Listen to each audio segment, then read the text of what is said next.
Okay, Frank, let me ask you. How many provinces in Canada?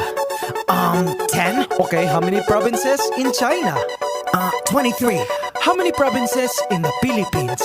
I don't know. How many? Believe it or not, 81. Abra, Kalinga, Aurora, Laguna, Maguindanao, Ifugao, Isabela, Aklan and Basilan, Sulu, Biliran, Leyte, Cagayan, Bulacan and Palawan, Batanes, Batangas, Bohol, Guimaras, Agusan del Norte, Agusan del Sur, Capiz, Cavite, Bataan, Masbate, Ilocos Norte, Ilocos Sur, Tadlac, Tawi-Tawi, Cebu, Sarangani, Camarines Norte, Sorsogon, Compostela Valley, Quezon, Zambales, Camarines Sur and Bukidnon, Zamboanga, Sibugay and Del Sur, Albay, Zamboanga del Norte din, there's Pampanga, Nueva Ecija, Nueva Vizcaya and Camiguin. These are the Philippine provinces. Every Pinoy in the world comes from one of them. Mabuhay! These are the